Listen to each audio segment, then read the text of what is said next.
Good morning, everyone. It's Friday morning, and I had promised that I would do two episodes, one on anxiety and one on depression. I'm at our civic center with my mom. I take her out every day, and at 10 o'clock this morning, she was ripping and raring to go, and now she is conked out in the car, gone back to sleep. So I'm standing here beside the car where she is, and it's a nice breezy day. But I thought I would go ahead and do this episode.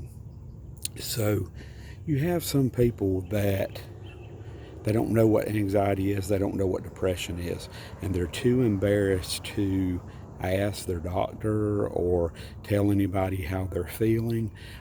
Let me preface this by saying I would never try to self diagnose anyone, but people ask me, what does anxiety feel like? How did it come on?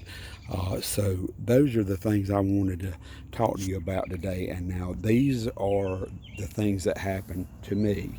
If you recognize any of these symptoms or behaviors, then it's maybe time for you to talk to your doctor or God or your preacher or a friend, a family member.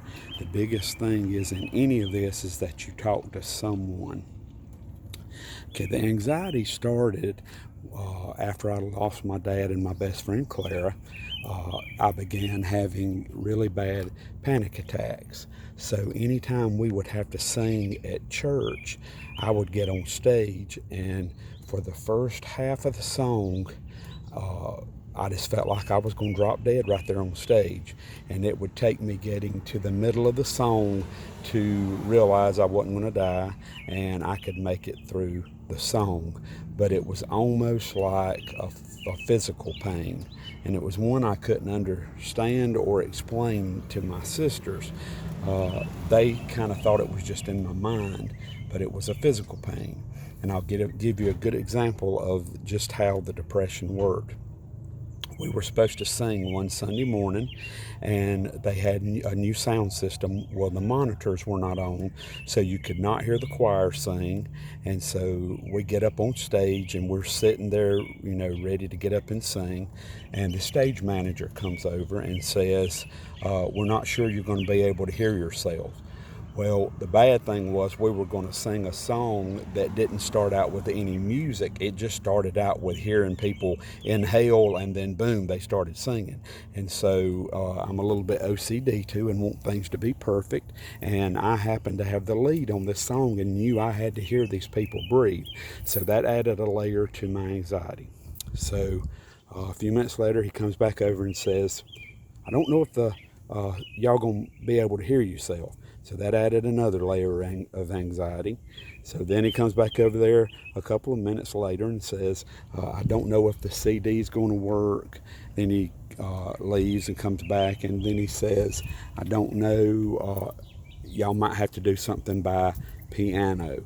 So I was about to die then, because I'm like, God, if he comes back over here again, I'm gonna have to kill him, or I'm gonna drop dead on the stage one.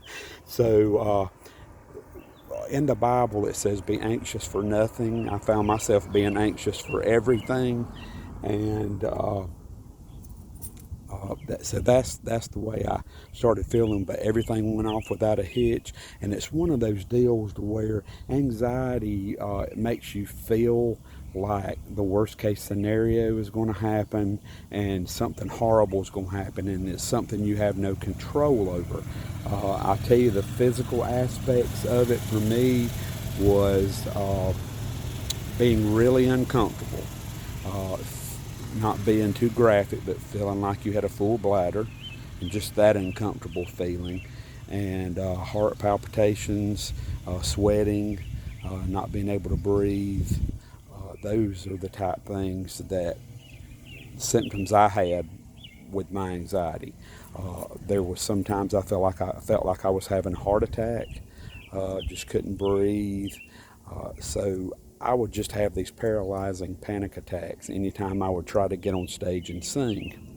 So finally, it was 2 years after our dad had died, And we had still been singing in funerals and at church. I was still trying to sing because my sisters wanted me to. But after we sang at a funeral on the 2 year anniversary of our dad dying, it had started causing me so much physical pain that I knew I had to do something. I was going to have to make a decision, and so I made the decision to give up music, which was like cutting off a limb for me because music was my life. And I had to explain to my sisters. I said, "Don't ask me again to sing until I get myself fixed." And I didn't know it was going to take me 8 years to be without the music, but sometimes in our lives, I was told by some people that bringing in the religious aspect of my story would turn some people off that maybe weren't believers. But uh, I can't tell any of my story if I can't tell all of it. I can't tell half of it because half of it was learning to lean on God, and half of it was having a great grief counselor. Her name is Mary Schultz, who helped me also realize it. So God used her as well. And so those were the two things that really helped me. But I had to give up singing for 8 years. And the times that we're living in with this coronavirus, before then, everything was, our lives are so fast and filled with just junk. Got to take the kids here, got to take the kids there, soccer practice, to baseball practice. Got to be the perfect spouse, got to be the perfect employee, got to be perfect at everything. You got so many balls up in the air juggling them, and I was guilty of that too. And it wasn't until those balls fell that I realized I couldn't carry the weight of the world on my shoulders.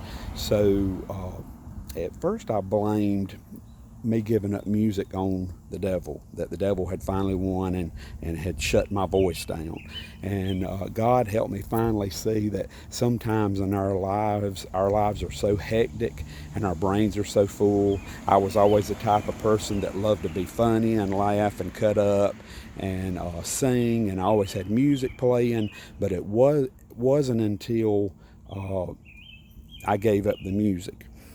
Some kids or people, everybody has a fear, a monster under their bed, a boogeyman in their closet.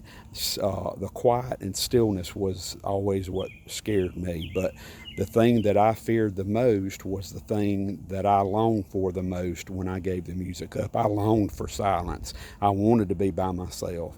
And it wasn't until God got me to that place that He was able to start revealing to me why He had let me go through the things that I had gone through, because I had a lot of questions. And one good thing I really figured out during all this is God knows we're human and we're going to have questions. And I have one of those good Christian moms, and you don't say anything negative about God. And so I would tell her, I said, well, He already knows my heart. I might as well say it. And it wasn't nothing bad toward God. It wasn't an anger. It was just a hurt that I had traveled my whole life singing to try to help people, and now I found myself in the situation of needing help myself and not being able to take it well, because I'm the type person, I'll give you anything I got, but I have trouble taking. And you have givers and you have takers.